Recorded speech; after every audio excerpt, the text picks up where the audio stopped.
All right, friends, welcome back to the channel. I don't usually like making videos on the same topic in short succession, but if you have seen last week's video on the 2.88 megabyte floppy drives, here's an update.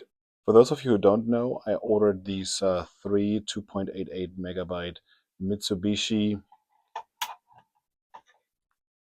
MF356 floppies from a really affordable listing on eBay. The listing fairly gave full disclosure and said these drives are untested and some of them are in rough condition. And indeed they were, except I received one drive that was completely destroyed, as in no chance it will ever work. And the seller was very apologetic and without me asking actually sent me three more drives. And these three are the three more drives. In last week's video, I basically went over how to open these drives and correctly service them. When I received this shipment of drives, I realized that these MF356 drives are version MF356C-799MA. And when you open them up, boy, the drive mechanism is completely different. So I figured in this follow-up video, just for completeness sake, we go over how to open these drives, take the mechanism apart, clean it, lube it, and put it back together. Let's do that real quick.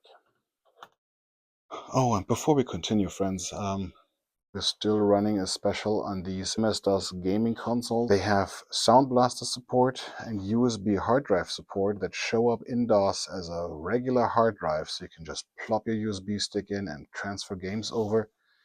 The easiest possible way and the best possible way to get a DOS gaming rig set up for as low as $15. We recently added a bunch of storage options, so we can have them with no storage, with 64, 128, all the way up to 16 gigabyte of storage.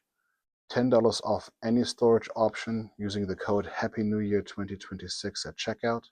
Thanks for supporting my channel. The mounting bracket that these are on is pretty much the identical. 1, 2, 3, 4 screws. You'll already see that the drive board seems to be completely different. In fact, this board here and the spindle motor controller are completely different. The stepper seems to be the same, but there's some differences in the inside we'll check. The other drive had 1, 2, 3, 4 clips on both sides. This drive does not. Instead, it has 1, 2 screws you need to remove. And in contrast to the other drive, it only has 2 clips. One lives here and the other one on the appropriate other side. So what I like to do is take one of these picks, open them up like this, not the entire way, because here's the kicker. Last week's drive, the MF356F, the faceplate lives underneath, or the top cover lives underneath the faceplate and is shimmied under there. But in this case, the faceplate is permanently attached to the front cover. So you lift it up like this, just a little bit, and then just shimmy the drive forward. And that'll get them apart. And that's it. Now, the ejection buttons, now be very careful. Plastic is very brittle, and I already broke mine on the one that I have opened here first. So very, very carefully, what you want to do is bend this plastic here ever so slightly, then pull the entire unit up. And now I did it without ruining it. That's yay me. But now what you have to do to get the drive mechanism apart is, first things first, you have to remove here this spring, the spring of the assembly that lowers the drive head. Works as follows. Only one spring here holds it together. There we go. And now these arms, they open up like so. As you can see, there's like a little tab that holds them down, and this tab can be released when the arm is in the position that moves this thing all the way to here. So we have to push these arms together like this. And then we can first remove the far arm by lifting it off its axis. Yep. And the other arm. Similarly, hold it by this tab. So now what you have to do is you can lift the top sled assembly here, comes apart, lifts off from the lower sled assembly. And the way I found to do that is it's being held in place by this little spring. So this little unit here is what opens up the drive, the floppy, I mean. It opens up the floppy. It hooks in here, it pushes it open. And in this case, it's pressure fit into this little axis here. And the way I like to remove, you have to remove it to be able to remove the top assembly. A tiny little spring here, right here, this guy. And now I like to take my pick here and grab underneath the plastic like this, and just very carefully, very carefully. It's very difficult to get this out. I'm gonna show you in a minute why. Because this thing here has two little tabs, this tab and this tab, and this lives underneath the top assembly when the rest lives above the top assembly. So you have to slot it in just right when you reassemble it. We'll get to that in a moment. All right, that being said, here's the friction wheel. Open the drive head assembly ever so slightly, not too much.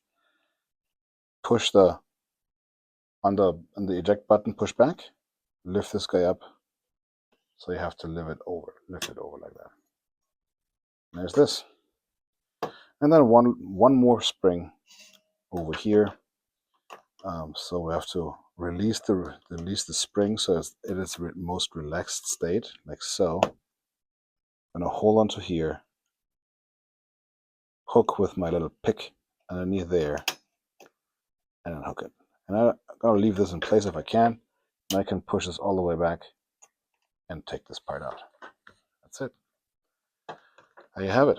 And this is as far as you have to take this unit apart. So now for the obligatory time lapse with the cleaning.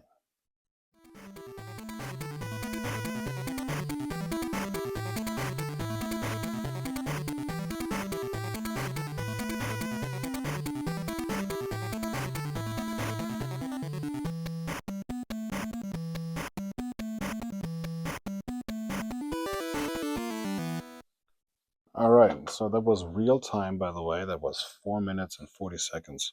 We have hopefully we've taken note where all the dirt was on the old drive, and the one for sure would lived underneath here. So we got a generous amount of lube over here on this arm. Then here on these two, I don't know what these are called, pivoting points. Blip.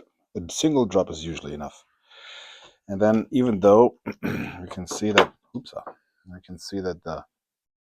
the head assembly motor here is moving pretty cleanly and pretty easily, even though my fat finger barely fits underneath there.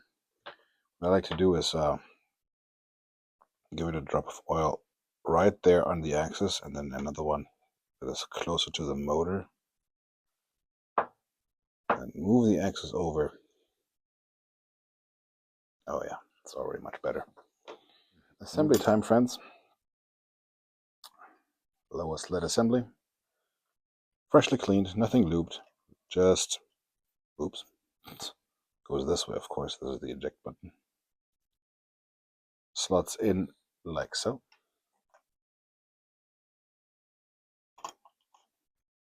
May need to open up this part here to be able to get it far enough back. And then once it's slotted on all these pivot points, it should move back and forward very simply, very easily. Yeah, look at that. Look how nicely it moves now. Hey, if it doesn't get caught on something else. I've overextended the spring, so now it's getting caught on that. All right, good. So now we close it all the way up. There we go. Now we close it all the way up, because now what we want to do is hold on here, grab this part, there we go, and it's on. Next step is top sled assembly comes on like this. This pin here needs to go through this hole. But since this arm here holds the upper sled assembly in place, you have to slot the arm first. So now watch this. They need to get moved in like so.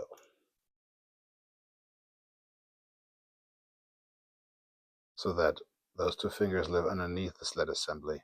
This guy pokes through, and the thing that actually opens the floppy also pokes through. If we're here, we might as well attach the spring next. It needs to come over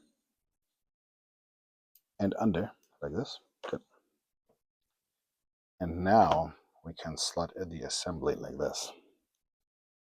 There we go. It needs to live on top of these rails here. Both of these parts need to live on top of the rails like this. And then we slot this onto the pin here. Like we discussed, it's very tricky to do it all at the same time, but at the same time looking through the camera as opposed to on my hands. Here we go. And now we're almost in the right spot. Now I like to hold here, push it back, sled assembly comes down, the catch comes forward, and now we're in a good spot. Quick function test. It's not going to work all the way.